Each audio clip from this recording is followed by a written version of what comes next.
تفسیر ابن کثیر سورہ نساء آیت نمبر 176 جو کہ اس سورہ کی آخری آیت ہے. آیت نمبر 176 سورہ نساء. They ask you for a legal verdict. Say Allah directs thus about al-kalala. آپ سے یہ پوچھ رہے ہیں فتویٰ کے بارے میں کہ مطلب اس کے کلالہ کے تعلق سے، تو اللہ کہتا ہے کہ اللہ ان کو اس کے لیے مطلب جو کلالہ کے بارے میں اللہ ان کو ڈائریکٹ کرے گا. If it is a man that dies leaving a sister، اگر وہ مرد ہے اور وہ اس کے پیچھے اپنی بہن چھوڑتا ہے، اگر یعنی اس کی ایک بہن ہے خالی، بٹ نو چائلڈ، لیکن اس کی کوئی اولاد نہیں ہے، she shall have half the inheritance، تو اس کا جو بھی وراثت اس نے چھوڑا ہے وہ اس کا آدھا اس کی بہن کو ملے گا. اینڈ ان ہر کیس، لیکن اگر سمجھو بہن ہے اگر جو کہ مطلب وہ مر جاتی، لیکن تو اگر اس کا بھائی اگر چھوٹا ہوا ہے تو پھر and in her case he will be her heir if she has no children, تو اگر اس کی اولاد نہیں ہے تو پھر وہ بھائی ہے جو اس کو پورا انہیریٹنس جو ہے پورا ملے گا، وہ پورا لے گا. پھر if there are two sisters, اور اگر وہ دو بہنیں ہیں، سمجھو جو دو بہنیں جو چھوٹی، دے شال ہیو 2/3 آف انہیریٹنس، تو دو بہنوں کو 2/3 ملے گا. 2/3 مطلب دونوں کو 2/3 ایسا ملے گا وراثت میں سے. If there are brothers and sisters, لیکن اگر سمجھو جو بھی مرنے والی ہے اس کے اگر بھائی ہیں اور وہ ایک سے زیادہ بھائی ہے اور بہنیں ہیں وہ بھی ایک سے زیادہ ہیں، the male will have twice the share of the female, تو وہ وہی قانون ہوگا کہ جو میل ہے جو مرد ہے اس کو یعنی بھائی اگر ہے تو اس کو دگنا شیئر ملے گا جو بہنوں کا شیئر ہے اس سے، double. Thus does Allah make clear to you His law, lest you go astray. اللہ اس طرح سے اپنی جو بھی قانون ہے اس کو بہت ہی کلیئرلی وضاحت کے ساتھ اللہ بتاتا ہے تاکہ تم گمراہ نہ ہو جاؤ. And Allah is the all knower of everything، اور اللہ ہر چیز کا علم رکھتا ہے. This is the last ayah ever revealed. The ruling on al-kalala، یہ آخری آیت ہے جو نازل ہوئی ہے اور اس میں کلالہ کے تعلق سے کیا حکم ہے. Al-Bukhari recorded that Al-Bara said that the last surah to be revealed was Surah Bara، یعنی سورہ توبہ، سورہ number 9.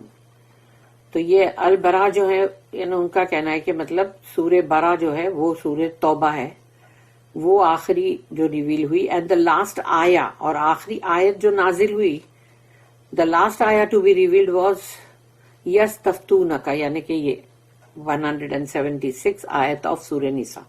They ask you for a legal verdict, یہ پوچھ رہے ہیں آپ سے اس کے بارے میں کہ کیا حکم ہے.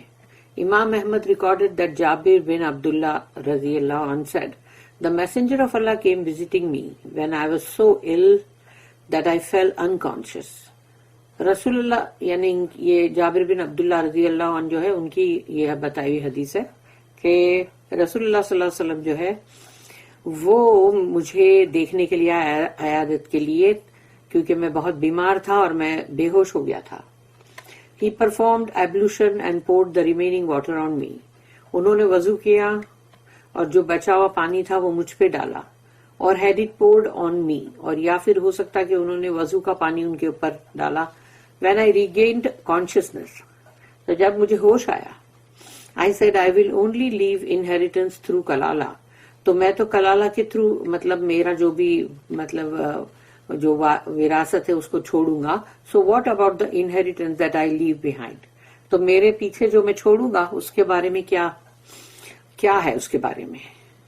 اللہ لیٹر ریویلڈ آیا اباؤٹ فرائض انہیریٹنس، یعنی اللہ نے اس کے بعد یہ آیت نازل کی جو کہ سورہ نساء کی 11 نمبر کی آیت ہے، جس کے اندر وراثت کے قانون کی یعنی ساری مطلب 11 اور 12 آیت جو ہے سورہ نساء کی، اس میں پورا وراثت کا قانون ہے، اور وہ 2 آیت کے اوپر والیومز اینڈ والیومز لکھے گئے ہیں. The 2 صحیحs and also the group recorded it. اور یہ دونوں صحیح میں بھی ہیں، اور بھی جو دوسرے گروپ ہے انہوں نے بھی اس کو مطلب درج کیا ہے. In one of the wordings ایک ایسی ورڈنگ بھی ہے کہ جابر said that the ayah on inheritance was revealed، کہ وراثت کے اوپر جو آیت نازل ہوئی، یستفتونک قل اللہ یفتیکم فی الکلالہ، یعنی وہ یہ آیت they ask you for a legal verdict، سے اللہ directs us about الکلالہ. یہ پوچھ رہے ہیں آپ سے کہ اس کے لیے کیا قانون ہے کلالہ کے تعلق سے، کہو ان سے کہ اللہ تمہیں اس کی ہدایت دے گا. The wording of the ayah indicates that the question was about the kalala. تو جو آیت کے ورڈنگ ہے اس سے ظاہر ہوتا ہے صاف کہ وہ کلالہ کے تعلق سے ہی ہے. قل اللہ یفتیکم، سے اللہ ڈائریکٹس us، اللہ تمہیں اس کے لیے راستہ بتا رہا ہے. We mentioned the meaning of kalala before، کہ ہم نے یہاں پر یعنی ابن کثیر میں کلالہ کا میننگ جو ہے وہ پہلے اس کا ذکر کیا تھا. That it means the crown that surrounds the head from all sides. کہ کلالہ کا مطلب ہوتا ہے کہ کراؤن یعنی کہ سر کا تاج، جو کہ سر کو چاروں طرف سے مطلب گھیرتا، یعنی پورے سر کے اوپر وہ کور کر دیتا چاروں طرف سے. This is why the scholar stated that، اسی لیے تمام علماء نے یہ کہا کلالہ pertains to one who dies and leaves behind neither descendants nor ascendants. یہ کلالہ جو ہے وہ شخص ہے کہ جس کے نہ تو والدین اور نہ ہی اس کے اولاد ہیں، یعنی کہ اس کی اوپر کی مطلب جو نسل ہوتی ہے وہ والدین سے، اور اس کی خود کی اولادیں جو ہوتی ہے وہ اس کی خود کی آگے کی نسل. تو اگر یہ نہ ہو، یہ اصلی وارث ہوتے ہیں نا. Some said that the kalala pertains to one who has no offspring, as the ayah states. اور کہیں پر کہا گیا کہ کلالہ کا مطلب یہ ہے کہ جس کی اولاد نہ ہو، تو وہ تو ہے ہی وہ بات کہ وہ ڈیسینڈنٹ اسینڈنٹس تو وہ تو ہے ہی نا. ان امرؤ ہلک لیس لہ ولد if it is a man that dies leaving no child، اگر وہ ایک مرد ہے جو مطلب جو کہ اس کی ڈیتھ ہو گئی ہے اور اس کے پیچھے کوئی اولاد نہیں ہے اس کی. The meaning and ruling of Kalala was somewhat confusing to the leader of the faithful, عمر بن الخطاب رضی اللہ عنہ. تو کلالہ کا جو مطلب ہے اور جو حکم ہے، تو اس میں حضرت عمر جو ہیں رضی اللہ عنہ امیر المومنین، ان کو مطلب جب وہ امیر المومنین ہو گئے تھے یعنی خلیفہ ہو گئے تھے وہ، تو ان کے لیے یہ تھوڑا سا مطلب ان کو کنفیوزنگ تھا ان کے لیے. It is recorded in the 2 Sahihs that Umar said، اور دونوں صحیح میں صحیح بخاری صحیح مسلم میں یہ چیز درج ہے کہ حضرت عمر رضی اللہ عنہ نے کہا there are 3 matters that I wished the messenger of Allah had explained to us so that we could abide by his explanation. کہ انہوں نے کہا کہ 3 چیزیں تھی جو میں چاہتا تھا کہ رسول اللہ صلی اللہ علیہ وسلم اس کی وضاحت کر دیتے، تو ہم پھر ان کے جو بھی ایکسپلینیشن ہے انہوں نے جو بتایا ہے اس کو ہم مطلب اس کے اوپر ابائڈ کرتے ہیں، وہ چیز کو فالو کرتے ہیں. They are number 1 the share in the inheritance of the grandfather, کہ اگر مطلب جو دادا نانا تو وہ اگر ان کا اگر مطلب دا share in the inheritance of the grand father, اچھا گرینڈ فادر کی وراثت میں حصہ. پھر 2 جو ہے نمبر 2 دا کلالہ کے بارے میں. نمبر 3 جو ہے وہ ہے a certain type of ربا، یعنی ان کو جو ربا جو ہے اس کے تعلق سے بھی ان کو بہت وضاحت چاہیے تھی کہ الگ الگ طرح کی جو ہوتی ہے نا ربا، انٹرسٹ اور سود، یوسری، اس طرح سے سود اور بیاج، تو ایسے ہوتے نا الگ الگ طرح کے بھی ہوتے ہیں، جیسے کھانے کی جو چیزیں ہوتی ہیں ان پہ الگ، ویسے سب بہت سارا الگ الگ ہوتا ہے. تو وہ اس کے اوپر ان کو چاہیے تھا کہ ذرا اور ڈیٹیل ملتی. امام احمد ریکارڈڈ دیٹ معدن بن ابی طلحہ said that عمر بن الخطاب رضی اللہ عنہ said کہ حضرت عمر نے کہا there is nothing that I asked the messenger of Allah about its meaning more than the کلالہ، کہ کوئی بھی چیز کا میں نے اتنا نہیں پوچھا جتنا کہ میں نے کلالہ کے بارے میں پوچھا رسول اللہ صلی اللہ علیہ وسلم سے. until he stabbed me with his finger in my chest، کہ یعنی جیسے اتنی بار انہوں نے پوچھا کہ رسول اللہ صلی اللہ علیہ وسلم نے اپنی انگلی سے ان کے چیسٹ میں ایسے انگلی سے بھونکے اینڈ سیڈ یکفی کا آیت سیف اللطیفی آخر سورۃ النساء. تو انہوں نے پھر کہا کہ the ayah that is in the end of سورہ النساء should suffice for you، کہ جو سورہ نساء کی آخری آیت ہے وہ تمہارے لیے کافی ہو جانی چاہیے تھی. Ahmed mentioned this short narration for this hadith. Muslim recorded a longer form of it. کہ جو صحیح مسلم میں اس کا ذرا لمبا ورژن ہے وہ ہے اس حدیث کا. The meaning of this ayah.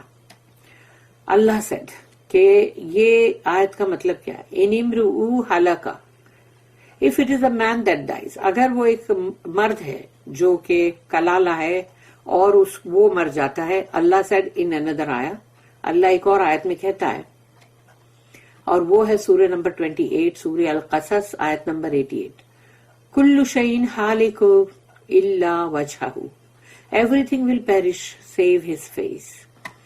ہر چیز جو ہے وہ ہلاک ہو کے رہے گی سوائے اللہ کے چہرے کے. therefore everything and everyone dies. ہر چیز ہر کوئی کو موت آئے گی and perishes، اور سب کے سب ہلاک ہوں گے فنا ہوں گے ایکسپٹ اللہ، اللہ کے سوا. دا ایگزالٹڈ اینڈ موسٹ آنرڈ، یعنی وہ جو بلند اور بالا تر ہے، آلمائٹی ہے اور بہت ہی عزت اور اکرام والا. اللہ سیڈ، پھر اللہ نے کہا سورہ رحمان سورہ نمبر 55 آیت نمبر 26 and 27. کل من علیہا فان ویبقى وجہ ربک ذو الجلال والاکرام. whatsoever is on it، یعنی it is the earth، یعنی جو کچھ بھی ہے زمین پر. whatever is on it will perish، جو کچھ بھی زمین پر ہے سب کا سب ختم ہو جائے گا. and the face of your Lord full of majesty and honor will remain forever. اور تمہارے رب کا چہرہ پورا جلال کے ساتھ بہت ہی عزت اور اکرام کے ساتھ باقی رہے گا ہمیشہ ہمیشہ کے لیے. اللہ said here لیس لہ ولد لیونگ نو چائلڈ، یعنی کہ وہ انسان جو بھی مطلب گزرا ہے اس کی کوئی اولاد نہیں تھی. Referring to the person who has neither children nor parents, یعنی وہ شخص جس کے نہ اولاد ہے اور نہ ہی والدین ہیں. What testifies to this is that Allah said afterwards، اس کے اندر جو بات ہے جو گواہی دیتی وہ یہ ہے کہ اللہ نے اس کے بعد کہا وَلَهُ أُخْتُ فَلَهَا نِصْفُ مَا تَرَكَ leaving a sister she shall have half the inheritance. اگر وہ ایک بہن چھوڑتا ہے پیچھے تو اس کو آدھی وراثت ملے گی. had there been a surviving ascendant، لیکن اگر اس کی کوئی اولاد ہوتی the sister would not have inherited anything، تو پھر وہ بہن کو کچھ بھی نہیں ملتا. and there is a consensus on this point، اور اس کے اوپر اجماع ہے. therefore this ayah is referring to the man who dies leaving behind neither descendants nor ascendants. تو یہ آیت جو ہے یہ اس شخص کے بارے میں بتا رہی ہے چاہے وہ مرد ہو یا عورت کہ ان کے گزرنے کے بعد یعنی نہ ان کی کوئی والدین میں سے ہے کوئی اور نہ ہی اولاد میں سے. as is apparent for those who contemplate its meaning، تو جو لوگ بھی اس کے مطلب کے اوپر غور و فکر کرتے ہیں تو وہ جو اس کے اوپر یعنی جو اس کا میننگ جو ہے وہ جو صاف نظر آتا ہے وہ اس کے اوپر غور و فکر اگر کرتے ہیں. this is because when there is a surviving parent، یہ اس لیے ہے یہاں پر کہ اگر سمجھو ان کے والدین میں سے کوئی بھی ایک زندہ ہو the sister does not inherit anything، تو اس کی بہن جو ہے اس کو کچھ بھی نہیں ملے گا. let alone half of the inheritance، آدھے کو بھی چھوڑ دو آدھا بھی نہیں. ابن جریر and others mentioned that Ibn Abbas رضی اللہ عنہما and Ibn Zubair رضی اللہ عنہ used to judge that if a person dies and leaves behind a daughter and a sister The sister does not inherit anything. کہ ابن عباس اور ابن زبیر جو ہیں ان کا یہ انہوں نے کہا تو وہ لوگ جب یہ چیز کے بارے میں فیصلہ کرتے تھے کہ اگر کوئی شخص کی مطلب وفات ہو گئی ہے، گزر گیا ہے، اور اس کے پیچھے اگر اس نے بیٹی اور ایک بہن چھوڑا ہے، اگر the sister does not inherit anything، تو وہ بہن جو ہے اس کو کچھ نہیں ملے گا. they would recite، پھر یہ آیت کو لوگ تلاوت کر کے سناتے تھے کہ ان امرؤ ہلک لیس لہ ولد وَلَهُ أُخْتُ فَلَهَا نِصْفُ مَا تَرَكَ. If it is a man that dies leaving a sister but no child, she shall have half the inheritance. کہ اگر وہ شخص جو ہے گزرا ہے جو، اور وہ پیچھے ایک بہن کو چھوڑتا ہے لیکن کوئی اولاد نہیں، تو اس بہن کو آدھی وراثت ملے گی. They said that، تو انہوں نے پھر کہا if one leaves behind a daughter، لیکن اگر کوئی اپنی بیٹی پیچھے چھوڑتا ہے then he has left behind a child، تو پھر اس کی ایک اولاد ہے. Therefore the sister does not get anything، تو بہن کو پھر کچھ نہیں ملتا. The majority of scholars disagreed with them، اور بہت سارے علماء اس سے مطلب ان کا اس پہ راضی نہیں ہے. saying the daughter gets one half، کہ ان کا یہ کہنا ہے کہ بیٹی جو ہے اس کو آدھا ملے گا and the sister the other half، relying on other evidence، یعنی دوسرے جو بھی ثبوت ملتے ہیں اس پر ان لوگ نے مطلب ریلائی کر کے یہ کہا کہ نہیں، بہن کو آدھا بیٹی کو آدھا. دس آیا 176 جو ہم پڑھ رہے ہیں سورہ نساء کی، gives the sister half of the inheritance in the case that it specifies، کہ اس آیت کے اندر ہی اس کو کھل کے بتا دیا گیا ہے کہ اگر اولاد نہیں ہے تو سسٹر کو آدھا ملتا ہے. As for giving the sister half in other cases، اور دوسرے جو بھی معاملات ہیں اس میں بہن کو آدھا ملتا ہے. البخاری recorded that Sulaiman said that Ibrahim reported to Al-Aswad that he said during the time of the messenger of Allah، رسول اللہ صلی اللہ علیہ وسلم کے وقت میں معاذ بن جبل رضی اللہ عنہ gave a judgment، انہوں نے ایک فیصلہ کیا that the daughter gets one half and the sister the other half. تو یہ معاذ بن جبل جو ہے رضی اللہ عنہ، انہوں نے ایک فیصلہ کیا کہ وہ بیٹی جو ہے اس کو آدھا اور بہن کو آدھا. البخاری ریکارڈڈ that حذیل بن شرحبیل said، کہ البخاری میں جو ریکارڈڈ ہے وہ ہے ابو موسیٰ الاشعری was asked about the case، کہ ان سے پوچھا گیا رضی اللہ عنہ، کہ ابو موسیٰ الاشعری سے پوچھا گیا کہ اس بارے میں when there was a daughter، granddaughter and sister to inherit، یعنی اگر وارثوں میں سے بیٹی یا پھر مطلب پوتی یا نواسی اور یا پھر مطلب بہن اگر ہے تو پھر he said the daughter gets one half and the sister one half، بیٹی کو آدھا اور بہن کو آدھا. go and ask ابن مسعود رضی اللہ عنہ، تو انہوں نے کہا کہ جا کے ابن مسعود جو ہے ان سے پوچھو although I think he is going to agree with me، کہ ہو سکتا ہے وہ میری اس بات سے مطلب وہ کریں، ایگری کریں. سو ابن مسعود رضی اللہ عنہ was asked and was told about Abu موسیٰ's answer، تو جب ابن مسعود کے پاس وہ لوگ گئے اور پوچھا کہ بھئی ابو موسیٰ جو ہے ان کا یہ جواب تھا، تو آپ کیا کہتے ہیں. اینڈ ابن مسعود commented، تو انہوں نے کہا ابن مسعود نے رضی اللہ عنہ I would have deviated then، تو میں تو بھٹک جاؤں گا، پھر گمراہ ہو جاؤں گا. And would not have become among those who are rightly guided، پھر تو میں وہ جو بالکل صحیح جو ہدایت پر ہے میں ان میں سے ہوں گا ہی نہیں. I will give a judgment similar to the judgment given by the Prophet، میں تو وہی فیصلہ کروں گا جو رسول اللہ صلی اللہ علیہ وسلم نے کیا تھا. The daughter gets one half، the granddaughter gets 1/6، جو بیٹی ہے اس کو آدھا ملے گا اور جو پوتی یا نواسی ہے اس کو 1/6 ملے گا، ایک بولتے نا ایک چھٹا. And these two shares will add up, اگر دونوں کو ملائیں گے تو وہ 2/3 بن جاتے، دونوں کو ملائیں گے تو یعنی مگر وہ آدھا ہے جو بیٹی کا ہے اور 1/6 جو ہے چھٹا بھاگ وہ ہے گرینڈ ڈاٹر کا، یعنی پوتی نواسی جو بھی ہے اس کا. تو دونوں کو ملائیں گے تو وہ 2/3 بن جائے گا. Whatever is left will be for the sister, تو اب جو بچا ہے نا وہ ہے بہن کا. وی وینٹ بیک ٹو ابو موسیٰ، اب ہم ابو موسیٰ کے پاس پھر سے گئے اینڈ کنویڈ ٹو ہم ابن مسعود آنسر کہ ہم نے ابن مسعود رضی اللہ عنہ ان کا جواب ان کو بتایا. And he said do not ask me for legal verdicts as long as this scholar is still among you. کہ مجھ سے مت پوچھا کرو قانونی جو بھی باتیں ہوتی ہیں اس کو مجھ سے مت پوچھو جب تک کہ یہ جو اتنے عالم یعنی ہیں یہ اگر تمہارے درمیان میں ہیں تو مجھ سے مت پوچھو.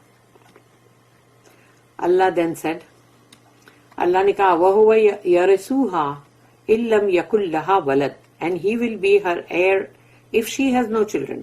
یعنی بہن کی بات ہو رہی ہے کہ اگر بہن ہے اور اگر سمجھو وہ گزر جائے اور اس کے پیچھے اس کا بھائی اس نے چھوڑی اس کی اولاد کوئی نہیں ہے تو پھر وہ پورا لے گا فل. دس آیا مینس اس آیت کا مطلب یہ ہے the brother inherits all of that his sister leaves behind if she has no surviving offspring or parents. یعنی اگر وہ بہن کا کوئی اولاد نہیں اور کوئی والدین نہیں ہے تو وہ بھائی ہے جو پورا لے کے جائے گا. if she has a surviving parent اگر اس کے پاس ایک بھی پیرنٹ ہے her brother would not inherit anything اس کے بھائی کو کچھ بھی نہیں ملے گا.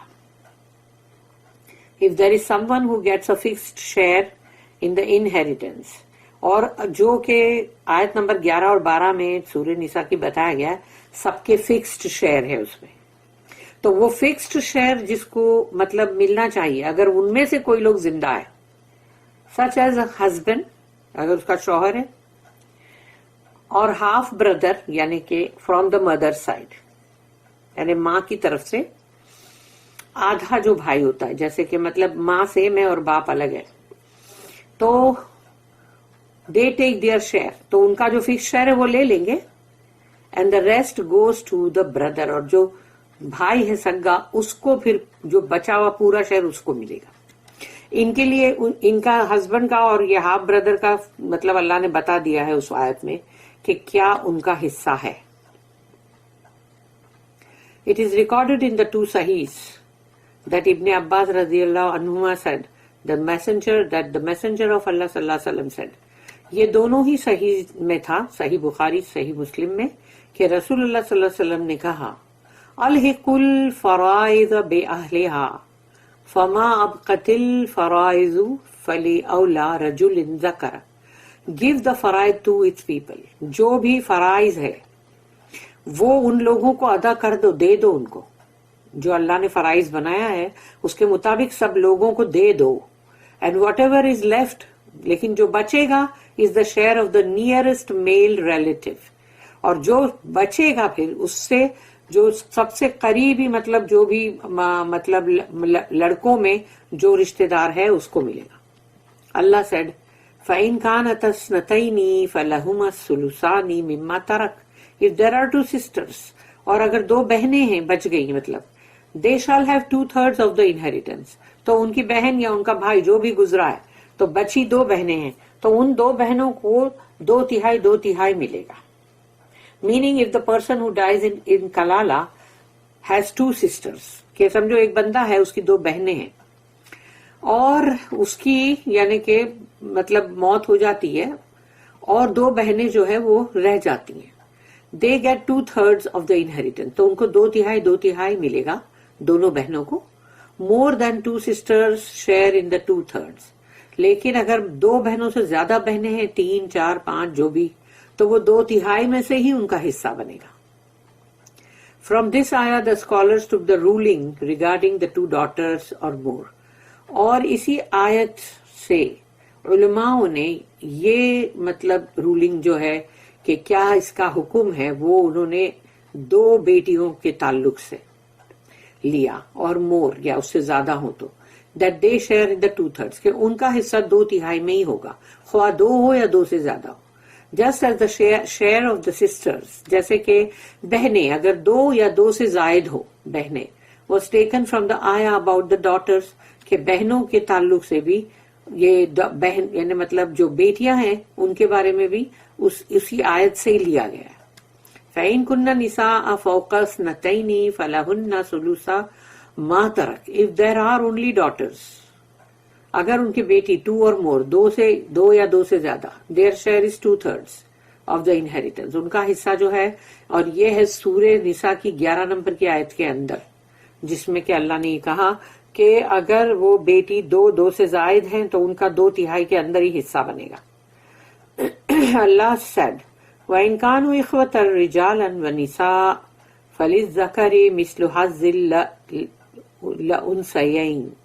If there are brothers and sisters, لیکن اگر بھائی ہیں اور بہنیں بھی ہیں, the male will have twice the share of the female. تو جو بھی ہے وراثت, اس میں سے جو بہنوں کا حصہ ہے اس کا ڈبل بھائی کا ہوگا.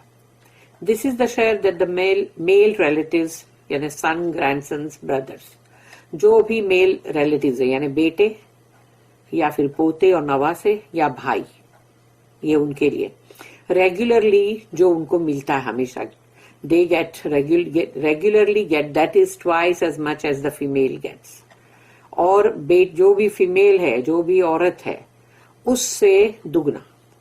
اللہ said يُبَيِّنُ اللَّهُ لَكُمْ, thus does Allah make clear to you. اللہ نے بالکل وضاحت کر دی ہے صاف طور پہ, his law and set limits, clarifying his legislations. his law, اللہ کا قانون, اور اللہ نے جو بھی لمٹ اس کی بنائی ہے وہ اللہ نے اپنے ہر شریعت کے قانون کا پورا صاف طور پہ اللہ نے بتا دیا ہے. ان تضلوا lest you go astray, تاکہ تم جو ہو گمراہی میں نہ پڑ جاؤ. From the truth after this explanation, کہ یہ جو سچائی, جو حق بات اللہ نے بتایا ہے اور اس کو بہت اچھی طرح سے اس کی وضاحت اور ایکسپلینیشن کر دیا ہے. واللہ بکل شیء علیم, and Allah is the all knower of everything. اور اللہ تو ہر چیز کا جاننے والا ہے. Allah has perfect knowledge in the consequences of everything. اللہ کا علم جو ہے ہر چیز کے جو بھی انجام ہیں اس کو اچھی طرح سے جانتا ہے. And in the benefit that each matter carries for his servants. اور جو بھی اللہ نے اپنے بندوں کے لیے اس میں جو نفع رکھا ہے, جو فائدہ رکھا ہے, جو بھی معاملات اللہ نے رکھا ہے وہ بھی اللہ جانتا ہے. He also knows what each of the relatives deserves from the inheritance. وہ اچھی طرح سے جانتا ہے کہ ہر رشتہ دار کی یعنی کہ کتنا اس کا مستحق ہے اور اس کو کیا ملنا چاہیے وراثت میں سے, وہ یہ بھی جانتا ہے. According to the degree of relation he or she has with the deceased, جو بھی گزر گیا ہے اس کے ساتھ رشتہ کیا تھا, کتنا مطلب قریبی تھا, دور کا تھا, امیجیٹ تھا, فار تھا, ریموٹ تھا, کیا تھا, وہ رشتے کے مطابق ہے. Ibn Jarir recorded that Tariq bin Shihab said that Umar radiallahu anh gathered the companions of the messenger of Allah once. حضرت عمر نے صحابہ کرام جو تھے رسول اللہ صلی اللہ علیہ وسلم کے, ان کو سب کو جمع کیے ایک بار, and said I will give a ruling concerning the kalala, that even women will talk about it in their bedrooms. کہ میں آج تم کو کلالہ کے تعلق سے جو بھی احکامات ہیں وہ بتاؤں گا کہ عورتیں بھی اپنے مطلب جو ان کے بیڈ رومز ہیں وہاں بھی اس کے بارے میں بات کریں گی. A snake then appeared in the house, اور اس گھر میں جہاں وہ لوگ بیٹھے تھے وہاں ایک دم سے ایک سانپ نکل کے آیا. And the gathering had to disperse, اور سب کو بکھر جانا پڑا. عمر commented, حضرت عمر نے کہا, had Allah willed this to happen, یعنی عمر's verdict regarding the kalala, it would have happened. اگر اللہ نے یہ چاہا ہوتا کہ عمر نے اس کلالہ کے تعلق سے کیا مطلب فتویٰ دیا تو پھر یہ چیز ضرور ہوتی, یعنی اللہ نے چاہا نہیں. The chain of narration for this story is authentic, اور یہ بالکل صحیح ہے. Al-Hakim Abu Abdullah an-Naisaburi recorded that Umar bin al-Khattab radiyallahu anhu said کہ حضرت عمر نے فرمایا, had I asked the messenger of Allah regarding 3 things, It would have been better for me than red camels. کہ مجھے اگر یعنی وہ جو پنک اونٹ ہوتے ہیں جو وہ بہت بہترین ہوتی ہے نسل، تو یعنی ان سے بہت بہتر ہوتا کہ مجھے میری یہ 3 بات کا جواب رسول اللہ صلی اللہ علیہ وسلم سے ملتا. They are number 1 who should be the khalifa after him. کہ حضرت عمر کے بعد خلیفہ کون ہو.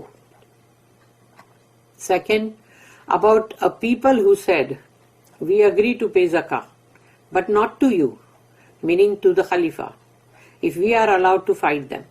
کہ اگر لوگ یہ کہیں کہ ہاں ہم زکوٰۃ تو ادا کریں گے لیکن تمہیں نہیں دیں گے ہم، یعنی کہ خلیفہ کو ہم نہیں دیں گے، تو کیا ہم کو اجازت ہے کہ ہم ان کے ساتھ جنگ کریں. اور تیسرا پوائنٹ ہے and about the کلالہ، اور کلالہ کے تعلق سے. الحکیم said its chain is صحیح according to the 2 sheikhs، یعنی کہ دونوں جو ہے صحیح بخاری صحیح مسلم دونوں کے مطابق بالکل صحیح ہے. and they did not recorded it، کہ انہوں نے اس کو ریکارڈ نہیں کیا. ابن جریر also said that it was reported that Umar said, I feel shy to change a ruling that Abu Bakr issued، یعنی کہ حضرت عمر جو ہے ان کو شرم محسوس ہوتی ہے کہ اگر حضرت ابو بکر صدیق رضی اللہ عنہ نے اگر کوئی چیز کا مطلب جو احکامات جو ہے وہ انہوں نے اگر دے دیے ہیں تو اس کو وہ بدلنا نہیں چاہتے. ابو بکر رضی اللہ عنہ used to say that the kalala is the person who has no descendants or ascendants، کہ حضرت ابو بکر صدیق رضی اللہ عنہ جو ہے وہ یہ کہہ رہے تھے کہ کلالہ وہ شخص ہے جس کے لیے نہ تو والدین ہے اور نہ ہی اولاد. Abu Bakr saying is what the majority of scholars among the companions, their followers and the earlier and later imams agree with.